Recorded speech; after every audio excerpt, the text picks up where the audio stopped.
आता लाडक्या बहिणींनो आणि लाडक्या ताईंनो, मुख्यमंत्री माझी लाडकी बहीण योजना आणि याचा 24वा हप्ता कधी भेटतो याची आतुरता महाराष्ट्रातील सर्वच बहिणी बघत आहे. पण लाडक्या बहिणींनो, त्या दिवशी आपण एक मुद्दा उचलून धरला होता की या पावसाळी अधिवेशनामध्ये लाडक्या बहिणींचं जे वितरण आहे 1500 वरून तुम्ही 2100 करणार का, याबद्दलची बघा या लोकसत्ता पेपरनी आज काय घेतली आहे, दखल घेतलेली आहे. म्हणजे लाडक्या बहिणींनो, आपण जो मुद्दा या ठिकाणी मांडतोय तो प्रत्येक मुद्दा आता न्यूज पेपर मध्ये पकडला जातोय. बघा, लाडकी बहीण योजनेची रक्कम महागाईनुसार वाढवा. मी तेच म्हटलं होतं की या सरकारने, राज्य सरकारने, की लाडक्या बहिणींचा जो हप्ता आहे तो 1500 वरून 2100 करा. पण असं होत नसेल तर लाडक्या बहिणींना हा जो हप्ता आहे तो 250 रुपये दर महिन्याला वाढवून द्या. म्हणजे 1500 वरून 1750 रुपये करा. काय आहे सगळी इन्फॉर्मेशन मी तुमच्या समोर ठेवणार आहे. लोकसत्ताची न्यूज अत्यंत महत्वाची गोष्ट आहे. त्या अगोदर लाडक्या बहिणींनो, जी आर कधी येणार आहे, जी आर कधी येणार आहे, सोबतच हा जो जो जूनचा हप्ता आहे हा कधी मिळणार आहे तुम्हाला, आणि जे वितरण आहे ते सुद्धा कधी सुरू होणार आहे, याबद्दलची सविस्तर डिटेल्ड माहिती या व्हिडिओमध्ये मी सांगणार आहे आणि ती अत्यंत महत्वाची असणार आहे. आणि सगळ्यात शेवटीला लाडक्या बहिणींनो, एक महत्वाची अपडेट आहे. कारण तुम्ही जर बघितलं असेल, हे जे सरकार आहे एकदम ढोंगीपणाचं नाटक करत आहे.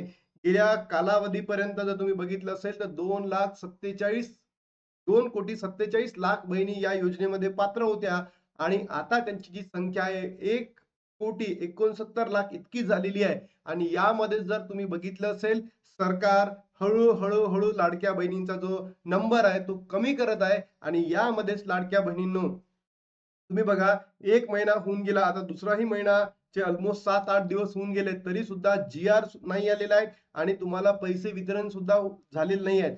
जर आपण हातावर हात देऊन या ठिकाणी बसलो तर लाडक्या बहिणींनो, आपल्याला म्हणजे इथून पुढे लाडक्या बहिणीचा जो नंबर आहे तो कमी केला जाईल आणि ही योजना ही हळूहळू काही कालावधीनंतर म्हणजे एका डब्यामध्ये, कचऱ्याच्या डब्यामध्ये टाकली जाईल. म्हणून आवाज उठवणं अत्यंत गरजेचं आहे आणि तेच आपण या योजनेसाठी आणि तुमच्यासाठी ते करतोय. तर चला लाडक्या बहिणींनो, तुम्हाला सर्वात महत्वाची न्यूज दाखवतो.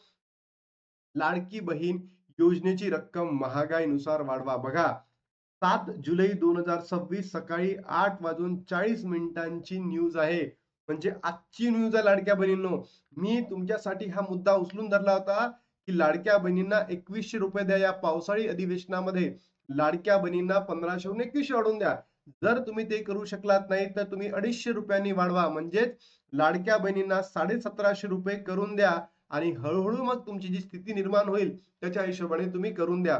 सोबतच विविध राज्य सरकारतर्फे माझ्यासाठी राबवण्यात जाणारा थेट बँक खात्यात पैसे जमा करण्याच्या योजनांचा महागाई आणि कुटुंबाच्या बदलत्या गरजा लक्षात घेऊन वेळोवेळी पुनर्विचार केला पाहिजे, असे समितीने चर्चापत्रात म्हटलेले आहेत. आणि हेच मी तुम्हाला त्या दिवशी सांगितलं होतं.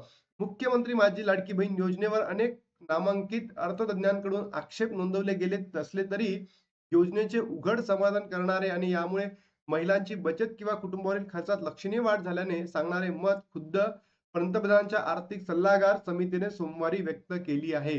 इतकेच नव्हे तर वाढती महागाई आणि बदलत्या कौटुंबिक गरजानुसार थेट बँक खात्यात जमा होणारी सध्याची 1500 रुपयाची रक्कम पुरेशी आहे की नाही हे तपासण्यासाठी याचे मूल्यमापन करावे आणि त्यात बदल केले जावेत, असा सूर समितीच्या ताज्या चर्चे पत्रातून उमटलेला आहे. म्हणजे बघा, आपण जेही व्हिडिओ बनवतोय ते एकदम या योजनेला पकडून बनवतोय. असंच काही खोटे वगैरे की पैसे आज आले उद्या आले असे बनवत नाही. जे आहे ते तुम्हाला सांगतो आणि तेच मुद्दे या ठिकाणी उपस्थित केले जातात.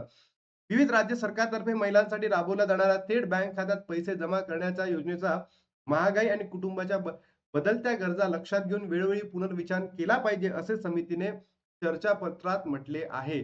या अहवालात महाराष्ट्रातील मुख्यमंत्री माझी लाडकी बहीण योजना आणि ओडिसामधील सुभद्र योजना या प्रामुख्याने दोन मोठ्या योजनांचे सविस्तर मूल्यमापन सुद्धा करण्यात आलेले आहे. म्हणजे बघा, महाराष्ट्राच्या जी योजना आहे लाडकी बहीण योजना, याच्या संदर्भात त्यांनी म्हटलेलं आहे की वाढत्या महागाई सोबतच लाडक्या बहिणींचे जे 1500 आहेत हे वाढवून तुम्ही 1750 करा किंवा 2000 करा किंवा 2100 करा. जे तुम्हाला सोयीस्कर वाटते ते महाराष्ट्र सरकारने या ठिकाणी करायला पाहिजे. त्यानंतर लाडक्या बहिणींनो, जर तुम्ही बघितलं असेल, एक महिना होऊन गेला हो. जून महिना गेला, बरोबर. आता आजची तारीख जर बघितली 7 जुलै आणि आजही जी आर आलेला नाहीये. बघा, जी आर येणारच नाहीये. जी आर येईल या तारखांमध्ये. 9, 10, 11 या तारखांमध्ये जी-आर येईल आणि त्याच्यानंतर तुमच्या अकाउंटला 13, 14, 15 या दिवसांमध्ये पैसे वितरित होईल. पण लाडक्या बहिणींनो तुम्ही विचार करा. जर सरकारने असंच चालू ठेवलं, की 1 महिन्याचा लाभ द्यायचा, 2 महिन्याचा लाभ पुन्हा पेंडिंग ठेवायचा.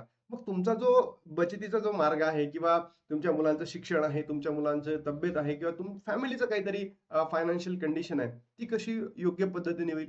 सोबतच सरकार आता यावर्षी सरकारने जर तुम्ही बघितलं असेल, अनेक बहिणींना अपात्र केलं.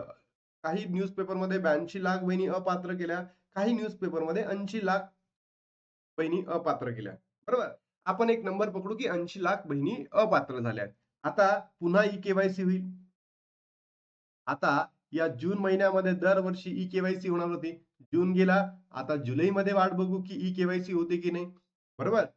तर या ई-के-वाय-सी मध्ये सुद्धा अनेक बहिणी अपात्र करणार. म्हणजे हा जो नंबर आहे लाडक्या बहिणींचा 1,69,00,000 हा सुद्धा आता कमी होणार म्हणजे होणार. त्यानंतर जी ई-के-वाय-सी प्रक्रिया आहे, ही ई-के-वाय-सी प्रक्रिया काही बहिणींनी केलीच नाही. काही बहिणींना चान्स मिळाला नाही कारण की त्या सिंगल होत्या. त्यांना वडील नाही, आई नाही, बहीण नाही, भाऊ नाही, कोणीच नाही. त्यांनी करू शकल्या नाही. काही बहिणी विधवा होत्या, त्या सुद्धा करू शकल्या नाही. मग विचार करा अशा तर असंख्य बहिणी आहे.